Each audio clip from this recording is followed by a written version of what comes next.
Assalamu alaikum, dear students. This is D2, Unit 4, Exercise 4F, Question number 12. Factorize each of the following expressions completely. हमारे पास कुछ expressions given है, हमने उनको factorize करना है. Part A हमारे पास है 4 n2 x - 1 whole square -81 n2 x + 1 का होल स्क्वेयर. तो यहाँ पर जो हमारे पास प्रॉपर्टीज होती है, a² - b² = a plus B n2 a minus B. ये जो आपके पास अलजेब्रिक आइडेंटिटी हमने इसको यूज करना है. तो पहले हमने a² माइनस b² बनाना है. तो देखो मैं 4 को लिख सकता हूँ 2 n2 x - 1 का होल स्क्वायर लिख सकता हूँ. इसी तरह 81 को मैं 9 n2 x प्लस 1 का होल स्क्वायर लिख सकता हूँ. अब इस 2 को अंदर मल्टीप्लाई करवा दे आसानी के लिए, तो हो जाएगा आपके पास 2x - 2 का होल स्क्वायर. और इस 9 को मल्टीप्लाई करवा दे अंदर, तो -9x और प्लस हो जाएगा 9 का होल स्क्वायर. तो ये हो जाएगा a² - b². इसको ओपन कर दें. 2x - 2 plus 9x plus 9 n2 2x - 2 minus 9x plus 9. यहाँ पर ब्रैकेट लगा लेना आप, ठीक है, ताकि माइनस का फर्क ना पड़े आपको. ये हो जाएगा बेटा आपके पास. यहाँ से हम सम कर देते हैं इन दोनों का, डायरेक्ट निकाल लेते हैं. ये है 2 और 9 कितना होता है 11x. और ये हो जाएगा +7. और यहाँ से बेटा आपके पास हो जाएगा 2x - 2 माइनस 9x - 9. तो यहाँ से आपके पास हो जाएगा 11x प्लस 7 n2. ये हो जाएगा -5x और -11.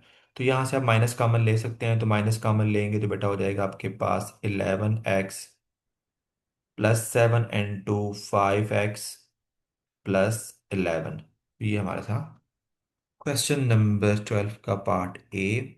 पार्ट बी हमारे पास 16x² 16x² plus 8x plus 1 minus 9y². तो बेटा ये हमारे पास क्या है, अलजेब्रिक एक्सप्रेशन है और क्वाड्रेटिक एक्सप्रेशन है. तो यहाँ पर हम a प्लस बी का होल वाला फार्मूला बना सकते हैं. यहाँ देखो तो ये हो जाएगा आपके पास 4x का होल स्क्वायर और 1 को मैं लिख सकता हूँ 1 का होल स्क्वायर. तो मिड टर्म क्या होगा हमारे पास 2 टाइम 4x n2 1. अब इसको दोबारा मल्टीप्लाई करवाएंगे ना आप, तो आपके पास सेम ये वाली जो एक्सप्रेशन है ये आएगी, ठीक है, -9y का होल स्क्वायर. तो बेटा यहाँ पर इस फॉर्मूले को अगर मैं क्लोज करता हूँ तो ये हो जाएगा 4x + 1 का होल स्क्वायर माइनस 3y का होल स्क्वायर. तो ये बात ये आपके पास हमने क्लोज किया, तो आपके पास ये वाला फार्मूला हमने पढ़ा हुआ है ना, quadratic a plus B whole square is equal to a² plus 2 time ab plus b². तो इसको मैंने क्लोज किया तो ये वाली फॉर्म आ गई, तो मैंने यहाँ पे लिख दिया हुआ है. अब हम इस फार्मूले को अप्लाई करेंगे, a² माइनस b². तो ये हो जाएगा बेटा 4x + 1 प्लस 3y और 4x + 1 माइनस 3y. तो बेटा यहाँ से आपके पास आंसर हो जाएगा 4x + 3y plus 1 n2 4x - 3y plus 1. ये था हमारा part B.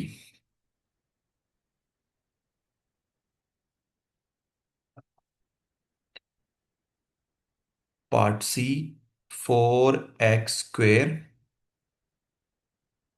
-y² plus 4y - 4.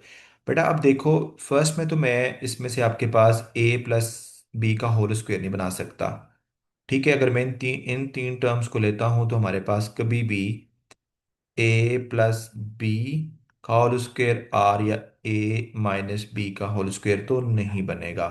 ठीक है, तो मुझे थोड़ा सा अरेंजमेंट करनी पड़ेगी। देखें, अगर मैं, देखो ये हो जाएगा 4x स्क्वायर, और यहाँ से इन तीनों टर्म से मैं लेता हूँ माइनस कॉमन, यानी लास्ट थ्री में से माइनस कॉमन लेता हूँ, तो ये हो जाएगा वाई स्क्वायर माइनस 4y और प्लस हो जाएगा 4 माइनस कॉमन लेने के बाद। तो ये 4x स्क्वायर को मैं लिख सकता हूँ 2x का होल स्क्वायर। तो यहाँ से मैं वाई स्क्वायर को y का होल स्क्वायर लिख सकता हूँ और प्लस 2 का होल स्क्वायर लास्ट टर्म को 4 को। तो मिड टर्म हमारे पास क्या हो जाएगा,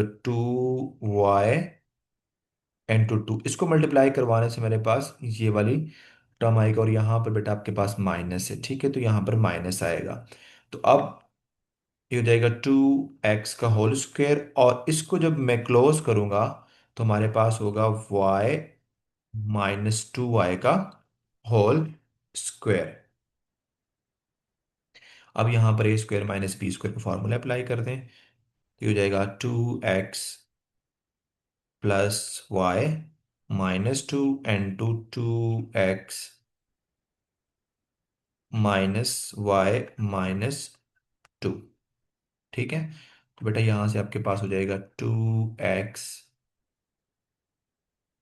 + y - 2, और यहाँ से जब ओपन करूंगा तो माइनस ब्रैकेट से बाहर। ठीक है, तो हो जाएगा -y + 2y। तो बेटा ये हमारा फाइनल आंसर था।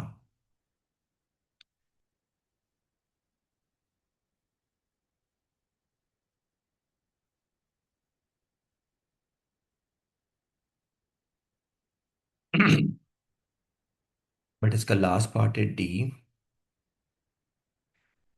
13x² + 26xy +13y² - 13। हम कर रहे हैं फैक्टराइज, तो यहाँ सबसे पहले हम देखें कॉमन इसमें है, देखो 13 है, ये भी 13 का मल्टीपल है, यहाँ पे 13 है, 13 13 कॉमन लें, ये हो जाएगा x² +2xy +y² - 1। तो बेटा देखें, फर्स्ट जो आपके पास 2 है, ये जो आपके पास थ्री टर्म्स, इसको मैं बना सकता हूँ a + b का होल स्क्वायर। ये हो जाएगा 13x² + y का स्क्वायर, और मिड टर्म 2xy। इसको जब दोबारा मल्टीप्लाई करवाऊंगा तो सेम टर्म आएगी, और -1 को मैं 1 का होल स्क्वायर लिख सकता हूँ। ये हो जाएगा 13 n2, यहाँ हो जाएगा x + y² - 1 का होल स्क्वायर। तो बेटा ये हो जाएगा a² - b², तो ये हो जाएगा 13, आगे इसको फॉर्मूला ओपन कर दें, x + y + 1 x + y - 1। तो बेटा हमारे पास फाइनल आंसर होगा x + y + 1 x + y - 1।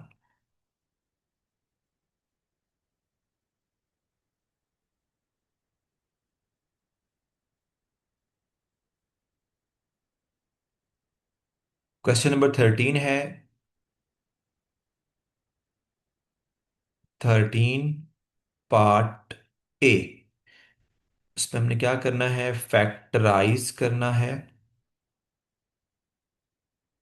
Factorise x² 121 को। ठीक है, तो देखो हम x² को x होल स्क्वायर लिख सकते हैं, 121 को 11 का होल स्क्वायर लिख सकते हैं। तो बेटा यहाँ पर a² - b² का फार्मूला अप्लाई करें, तो x + 11 x - 11। तो ये हमारे पास पार्ट ए हो गया। पार्ट बी में क्या कह रहा है कि आपने यूज करना है आंसर पार्ट वन का, ये वाला आंसर हमने यूज करना है। तो फाइंड टू फैक्टर्स निकालने हैं, किसके, दो फैक्टर्स निकालने हैं आपके 79 79 के, लेकिन वो फैक्टर 1 और 79 79 दोनों नहीं होने चाहिए। ठीक है, तो हमारे पास देखो हम क्या करेंगे सबसे पहले, क्योंकि ये जो नंबर है आपके पास 79 79, इस नंबर के यानी एक्स स्क्वायर प्लस 121 के इक्वल है। तो हम यहाँ से रख लेते हैं, सोल्यूशन निकाल के X square 121 is equal to 79। ठीक है, तो X square is equal to 79 plus 121। तो X square is equal to हो जाएगा बेटा ये 8100। और यहाँ से मैं एक्स की वैल्यू चाहिए तो मैं दोनों साइड से स्क्वायर रूट लूंगा। और आपको पता है जब हम स्क्वायर रूट लेते हैं तो हम साथ प्लस माइनस भी लगाते हैं, तो यहाँ प्लस माइनस मेरे पास आ जाएगा 90। तो हमें उसने बताया कि आपने टू फैक्टर्स निकालने हैं, तो अब हम क्या करेंगे, पुट करते हैं बेटा, एक्स की जगह पर आप -90 रख लें या +90, तो +90 रख लें। ठीक है, किस क्वेश्चन में बेटा, इस जो फैक्टर्स है आपके पास, ठीक है, ये जो आपने निकाला था answer, in X square -121 is equal to X plus 11 into x - 11। तो x यहाँ पर बेटा 90 रख लें, 90 प्लस 11 और 90 - 11। तो 90 प्लस 11 होता है 101, और ये होगा आपके पास बेटा 79। ठीक है, 79 ही होता है जी। तो ये हमारे पास दोनों फैक्टर्स होंगे। ठीक है, तो हम यहाँ पर लिख लेंगे 2 factors of 79 are 101 and 79। और आप ये भी लिख सकते हैं कि अगर मैं यहां पर -90 रखता हूं ना एक्स, तो फिर आपके पास एक ही, उसने सिर्फ दो पूछे हुए ना हमारे पास टू फैक्टर्स। ठीक है, लेकिन हमारे पास फैक्टर्स ज्यादा भी आ सकते हैं, तो हमारे पास जो दो फैक्टर्स और बन सकते हैं वो -101 एंड -79 भी इसके फैक्टर्स हैं। लेकिन आपका पहले वाला आंसर लिख लें तो यहीं तक आपका आंसर कंप्लीट है, लेकिन ये भी आंसर आपका हो सकता है। ठीक है।